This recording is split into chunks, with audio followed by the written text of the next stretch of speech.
नमस्कार दोस्तों, मैं हूं पंडित द्रोणाचार्य शास्त्री और आप देख रहे हैं मेरा अपना YouTube चैनल धर्म संदेश। आज हम किडनी स्टोन के बारे में बात करेंगे। कौन सा एक बहुत ही साधारण तरीका से कैसे हम उस स्टोन को शरीर से बाहर निकाल सकते हैं। किडनी का स्टोन शरीर से कैसे बाहर निकलता है, इससे पहले मैंने गॉल ब्लैडर के स्टोन के बारे में जब मैंने एक्सप्लेन किया तो वहाँ मैंने आपको समझा दिया। किडनी का स्टोन हमारे यूरिन से निकलता है, गॉल ब्लैडर का स्टोन हमारे मल द्वार से बाहर निकलता है। आइए जरा इसमें पड़ने वाली जड़ी बूटियों के बारे में ध्यान से सुनते हैं, समझते हैं। बनाने की विधि को अच्छी तरह से पहले समझ करके फिर उसके बाद इसको कैसे प्रयोग किया जाए, किस तरह के रोगी इस दवाई के प्रयोग नहीं कर सकते और किडनी स्टोन जो रोगी है उनके लिए क्या क्या परहेज है। आइए जरा ध्यान से समझते हैं, सुनते हैं। और एक बार अगर आप इस दवाई को घर में बनाते हैं तो पहले तो इस वीडियो को ध्यान से सुनना है और उसके बाद किसी वैद्य के पास जाकर के आपके शरीर के तासीर को जरूर आपने चेक करना है। ठीक है जी? हाँ जी, चलिए शुरू करते। अभी मैं खरल में डाल करके जिस चीज़ को मैं खरल कर रहा हूँ इसका नाम है काला नमक। 50 ग्राम काला नमक को सबसे पहले खरल में डाल करके कम से कम 200 बार तक इसको खरल करना है।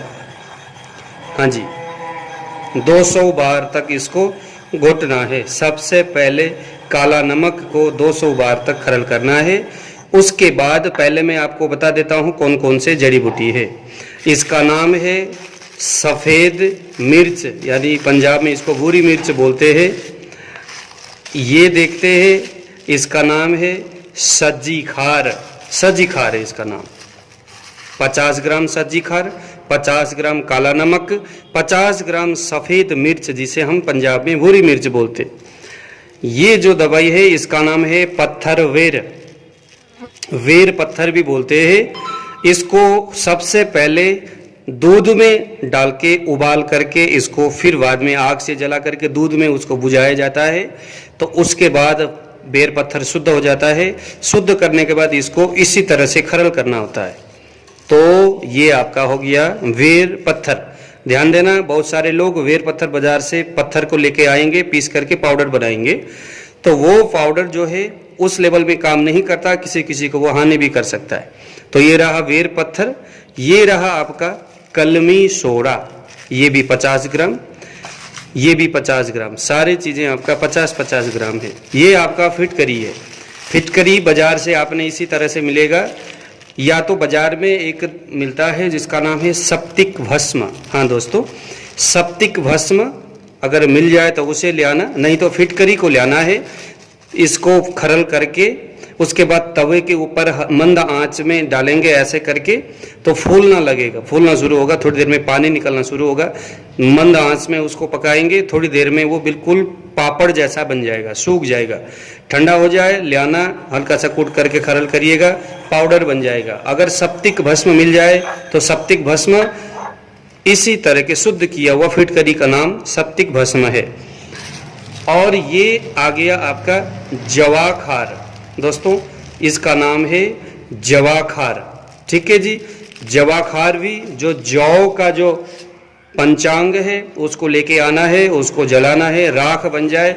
उस राख में 4 गुना पानी डाल के इसको फिर 7-8 दिन तक इसको वैसे ही जो पानी है वो पड़ा रहा।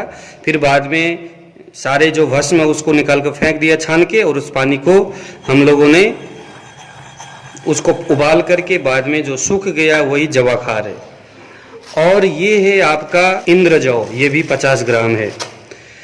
तो ये तो आपके सारे जड़ी बूटी और उनके वजन हो गया। सभी हमने लेना है 50-50 ग्राम। अब इसको खरल करने का भी तरीका है। खरल में सबसे पहले हमने काला नमक को डाल करके 200 बार या 100 बार तक खरल करना है। खरल करने के बाद यह जो कलमी सोडा है दूसरे नंबर में खरल में डाल करके फिर खरल करना है 200 बार। ठीक है, स्टेप बाय स्टेप। फिर उसके बाद काली मिर्च, ये सफ़ेद मिर्च भूरी मिर्च बोलते हैं, इसके पाउडर को फिर यहाँ डाल करके फिर तीसरे नंबर ये हो गया।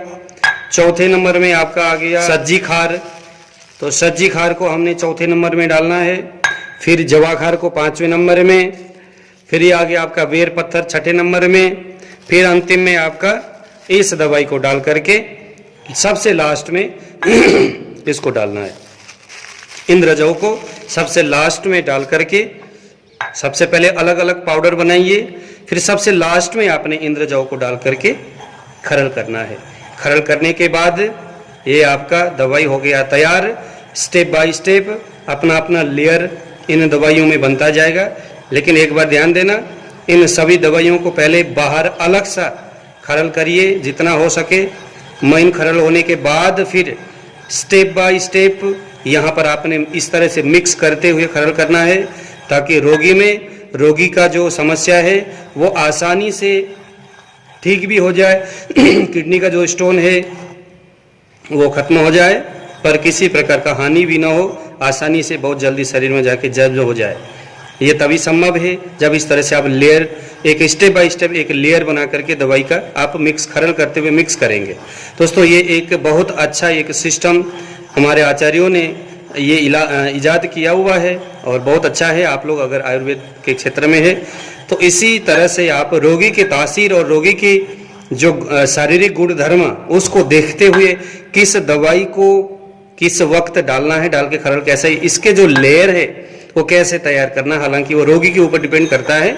लेकिन अभी जो मैंने आपको बताया, अगर आपको वो नहीं मालूम रोगी के तासीर को कैसे चेक किया जाए, तो यहाँ से भी आप इसको कर सकते। मैं आपको बता दूं, जिनका पित्त प्रकृति का शरीर है जिनका पित्त प्रकृति का शरीर है उनके लिए ये जो सफ़ेद मिर्च, भूरी मिर्च बोलते हैं, वो इतना अच्छा काम नहीं करता। ठीक है, मतलब बहुत ज़्यादा फिर हानि हो सकता है, गर्मी को ये बढ़ा देगा। और शरीर में अगर इस दवाई को लेते हुए अगर गर्मी बढ़ जाती है तो समझ लो कि फिर इस दवाई को आपको रोकना पड़ेगा। जलन बहुत ज़्यादा हो रही है, यूरिन बहुत ज़्यादा पास हो रहा है, तो भी आपने इस दवाई को रोगी को देना नहीं है। सबसे बड़ी बात है, अगर आपको दवाई बनाने का तरीका इतना पता नहीं है तो आप किसी अच्छे योग्य वैद्य के संपर्क में जाकर के इस फार्मूला को दिखाइए। आयुर्वेदिक दवाई तभी अमृत है जब वो दवाई, वो जड़ी बूटी किसी जानकार और योग्य वैद्य के हाथों से किसी रोगी के शारीरिक लक्षणों को देख करके दिया जाए।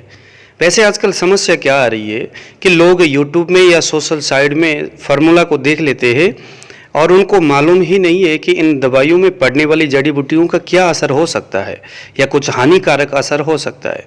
तो उसको जाने बगैर ही लोग उस फार्मूला को बनाते हैं और कभी तो बेनिफिट नहीं मिलता और कभी तो उसके नेगेटिव हानि उसको मिल जाती है। तो इन्हीं समस्या को ध्यान में रखते हुए हम लोग एक सिस्टम बना रहे, ayushyogi.com के करके एक वेबसाइट अभी हम बनाने वाले हैं। इसका हम तैयार कर रहे हैं।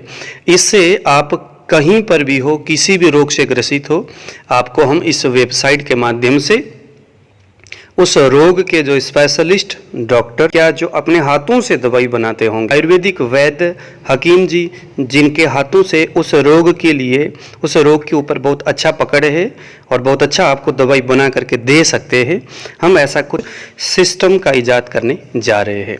इसीलिए आप लोग भी कृपया सहयोग कीजिए। अगर आपके आसपास में कोई ऐसे डॉक्टर, हकीम साहब या कोई हो जो कि किसी रोग के ऊपर अच्छा उनको पकड़ है, तो ज़रूर आप हमें संपर्क करें, उनके बारे में आप सूचित करें। अगर नहीं है आपके आसपास में ऐसा कोई, तो आप ज़रूर अपने हाथों से दवाई बना करके आप उसका सेवन करने से अच्छा है आप हमारे इस सिस्टम में जुड़ जाइए और जुड़ करके एक योग्य वैद्य के हाथों से दवाई तैयार करवा करके आप उस दवाई का इस्तेमाल करिए, ताकि आपको आयुर्वेद का जो वास्तविक जो असर है, जो बेनिफिट है, आपको दिखेगा।